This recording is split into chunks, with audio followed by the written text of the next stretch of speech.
Hello everybody, and welcome to another vlog. I've been getting some requests to show the lighting in our backyard.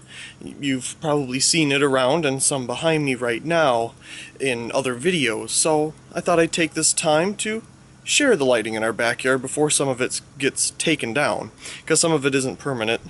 About half of it here is just up temporarily for gatherings, such as the big Strand Lights behind me. That's used for gatherings, big family events, things like that, so they don't stay up all the time. And I guess we'll start with that, since that's probably the thing that you've seen the most in some of the videos, other than the street lights and whatnot. So, if we look behind me, you can see the Strand Lights. And what this is exactly is 100 sockets spaced approximately a foot apart. They're all medium base, as you can tell, and they take 25 watt colored incandescent bulbs. Now, I don't put a bulb in every single socket, as you can see, because that would take a lot of power. Now, where did I get these things? I got these things quite a long time ago at a garage sale. Actually, my dad found them, and they came from a garage sale down the street. We got 5 strands of 100 sockets and bulbs for every single socket. Now, some were missing color and some had color, so these are all the colored bulbs plus some extras that I've gotten over the years. So there's a bunch of clear ones where the color's fallen off. Mostly the blue and green ones were the ones that had the color fall off. The reds and yellows all were fine, so it must have been the chemicals or whatever they used at the time to make the different colors for the bulbs.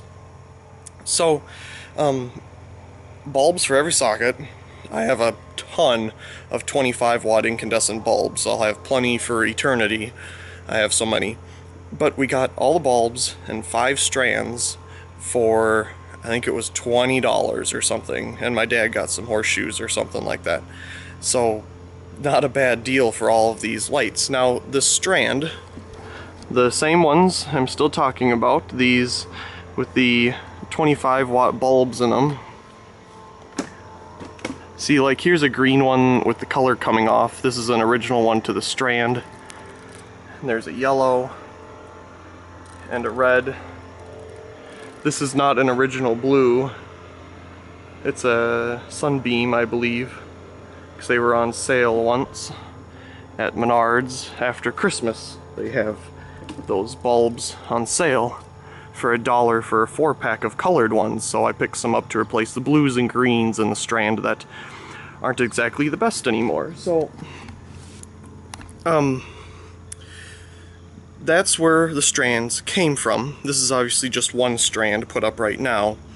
And, oh yeah, I wanted to share a little bit about the history of it. So, these strands were originally used here in town on a tree called a love light tree, is the story we got from it. And people would donate money, and then they would add a bulb to the tree. And I have some cases of the original bulbs that they would still put on there when people would donate money, mostly red bulbs, but plenty of 25 watt incandescents. So that's the history behind these strands. It has history in our town here, and I'm really glad to have them because they're really cool, having medium base socket strands, and the 25 watt bulbs. Really, I think it's great because it's way more unique than using the, you know, standard C7 or C9 Christmas lights for parties, when you can use actual party bulbs in a strand like that. So that's kind of cool. Even though they originally used for Christmas lighting, it's neat to use them for this now. So that's the strand itself. The bulbs that are original consist of Phillips, which maybe you can see on there, maybe not. I don't know if it'll focus on anything, but that's a Phillips bulb, one that didn't have the color fall off. Here's another Phillips, it's blue. If we go up here, this is a Westinghouse. You can't really see the etch on it, but there's a whole bunch of these Westinghouse ones. Old original Westinghouse. These are old bulbs. Well, there's a Westinghouse as well. Maybe you can see the etch on that, but it's probably going to focus on the trees behind it. See if I can focus on the light here and then bring it over once it gets close up. Okay. There, now maybe you can see the etch a little bit. Oh, never mind, it went to the background again. But that's an old Westinghouse. A Philips again. There were some ceramic ones as well. So that's a green. Okay, here is an old ceramic Philips. That's really cool. Okay, it's going to focus on the trees for all eternity, so oh well to that. Here's a red one. Nice old red ceramic. A whole bunch of these red and yellow ceramic Philips ones. These are some replacements I got. I got a box of 25 of these blue 11-watt sign bulbs for $1, so to replace the blue ones. Obviously not 25 watts, but oh well. Here's another Philips. This one is a Westinghouse. You can see the etch there. Maybe it'll focus on it for once. Hey, there you go. Nice. Whole bunch of these Westinghouse ones in yellow and red. And again, with a Philips. So that's what is on the Strand. Oh well, my hand got really shaky there. And it continues over that way for quite a ways, because I mean it's 100 sockets, so it's about 100 feet, I suppose, since they're spaced a foot apart. I'm gonna add a clip here because I forgot something.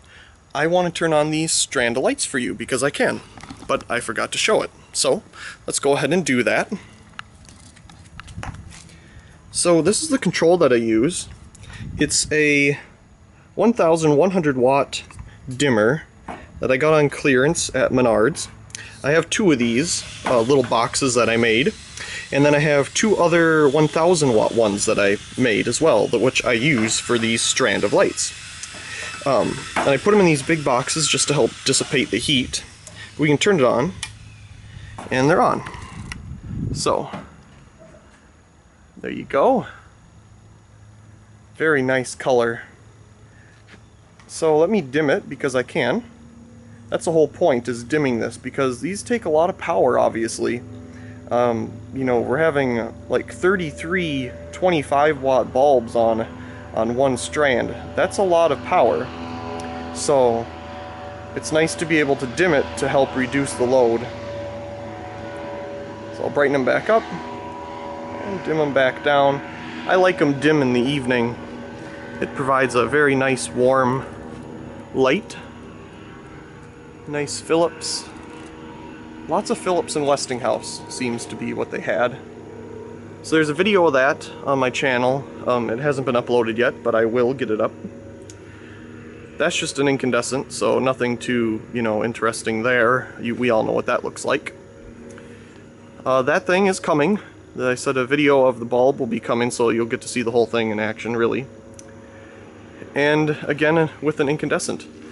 The bug light one. So I just wanted to add this little clip of these lights on. You can't really see it because the sun is here, but to see the little dial here on the side, we can move it up, and now you can see them. You can get them pretty dim too. You can dim it all the way down, and you can see they're just barely glowing. Very nice. Okay, back to whatever we were doing. So let's move on. Connected to the Strand here, we have this hanging light, which is a light that they use for chickens, and they put the heat lamp in there, or any animal, I suppose. It's a heat lamp. But inside I put this yellow Durotest G40 60 watt bulb. I have these in a video somewhere, I believe. But I put a yellow one in here just for something different. Usually I have a white one, but since I got these yellow ones, I put a yellow one in here, because that's much more interesting, and it acts as a bug light as well, being yellow.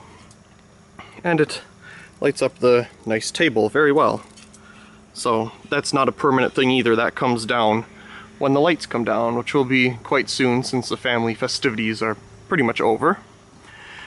So here is a light that you've seen before. I changed the arm on it because the arm was starting to get sucked into the tree and I didn't want to lose it. So this is just a designer's edge arm, nothing too special, but the fixture isn't too heavy anymore. And well, you've seen the McGraw Edison Unidor 250. Well, now it's a 175 since it has a 175 watt mercury vapor bulb in it. I think the last video I did this, it was high pressure sodium. I do have a video where I converted it to mercury vapor because I liked that better again. And, well, now it's mercury vapor. So there it is on its arm. And it's just connected with the extension cord here that the squirrels love to chew on. I don't like squirrels, they chew on all of my wires. So there's that. This is a cool insulator. It came from one of our highways. They were changing out the power poles and they were going to throw some of them away. We got one of them that they didn't break. So that's kind of cool. I tried to find a different way to get a good view of it, but the lighting here is really bad. Maybe if I get closer to it. There, now you can see the color. Wow, my hand shakes a lot. So that's what it is. Very cool. I've never had one of these before, so it's kind of neat to have one. Okay, we're zoomed out. Now I get down without looking at where I'm going. So, that's this area right here, and the lights that are on it. If we move over to a different tree, we can find this light. This one came from one of my dad's co-workers, if I remember correctly. It's very rusty, it still has some green on the top of it, but it works just fine. I put a cord on it, and a 200 watt Philips incandescent, which I have a whole bunch of, so might as well use them up. It's clear, and my dad uses it for bringing in wood in the wintertime, because there's no warm-up time in the cold evenings. So it works really well here. Once in a while I'll move it so it doesn't get stuck into the tree. But that's what this one is. You can see some of the green there on the top. So a very cool fixture. Somebody bent it way back in the day. I can't bend it back, but I'm not too worried about it. It works really well the way it is. And those long neck, well, they're longer than usual neck Philips 200 watt bulbs are pretty cool in it. Okay, so let's move on again to this light. This one, I used to have a mercury vapor light here. It was a Regent 100 watt mercury vapor with a dark sky shade, and I didn't really want it there anymore because we had one on the tree now, the street light that is. So this is a light similar to what's on the tree, the incandescent one. It has a 100 watt bug bulb in it, and we got it from a gentleman that has a resort here nearby. It was in very bad condition, but we fixed it up and painted it, and it works great now. Took it to him on one of his other garage sale days, and he gave me more lights for free. I got a lot of really cool lights from this guy for free. That was pretty awesome. So that is that one. If we come over here, we can see the newest addition to the yard. It is this NEMA Head. The NEMA Head. It's very NEMA-y. So, anyway, we got the sun directly behind the head. It is a Westinghouse. It has a Woods photocell that is automatic response, so there's no wait time. And it has a GE refractor that probably belonged to a power bracket, which I've never gotten a hold of one, but that's probably what it went to. I believe the arm is GE because you usually see these really short ones with GE lights. And inside I put a floodlight bulb. It's the only one I have that's 175 watt mercury vapor, and I do have a video of it coming very soon. So I have a video of it turning on with this fixture and everything. Now the reason I put this floodlight bulb in here is because it doesn't disturb the neighbors as much as a normal bulb that spreads light everywhere. So we can use it here without having it disturbing the neighbors as all the light goes down then everywhere like it normally would. So you can see it's not a mogul base bulb. It's actually medium bass with a medium bass, or mogul to medium bass adapter. Lots of words. Inside, there's a bench right below it, so I have to work around that. Inside you can probably barely see the ballast, but it's in there. And this is actually controlled by a switch inside the house, which is connected to our Wi-Fi, which we can turn on with our phones from anywhere. So that's actually really handy in case we're coming off of the lake and we need a light that is controlled without getting up here first to turn it on. Now, I originally was going to put the street light up here. That was the original plan, because I didn't want it on the tree anymore, but I just couldn't reach it. I couldn't get out far enough to put the door on and secure it. So a NEMA head went up because that's all I could put up here with what I could reach with the ladders that we had and could borrow from our neighbor. So that's all we could do with it. And there's the NEMA head, and the McGraw-Edison, not Edison, still lives on the tree. So that's about it for the lights out here. I guess I can share one more little memory. On this tree you can see a little nub sticking out right there. That is an arm, and it did have a light on it at one point. Now when I was much younger, it had a ITT 175 watt mercury vapor area light on it that would light up the area as you see here in the picture. Now, this light was way before I started collecting high-intensity discharge fixtures. It came with the house, I think, when my parents first got it. And there were power lines that would run from the NEMA head that I showed you up here to the tree to light up the ITT NEMA head. Now, I originally had it for a little while. When they took it down because the electrical wires in the tree were going bad, so it just wasn't a good thing. Took it down. I still have the original bulb, but the fixture, the lens, the photocell, it's all history.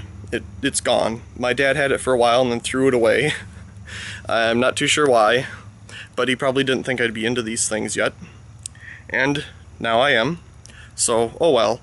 But thankfully, the NEMA head that I found the other day when I had the first vlog, those two Westinghouse and ITT NEMA heads, the ITT one is similar, very the same thing as the original one that was on the tree behind me, except this one that we got wasn't residential because it has the terminal block on it. Now the residential version, like is in one of my other vlogs that I found at a salvage thrift store type thing, that was a residential version because it didn't have the terminal block on it. So there's like commercial utility version that has the terminal block on it, and then there's the residential version that doesn't have a terminal block. So interesting, but I'm glad to finally have an ITT NEMA head back in my collection to replace the one that was originally on the tree. So I guess that's about it for the lighting back here. I really do hope you enjoyed this video.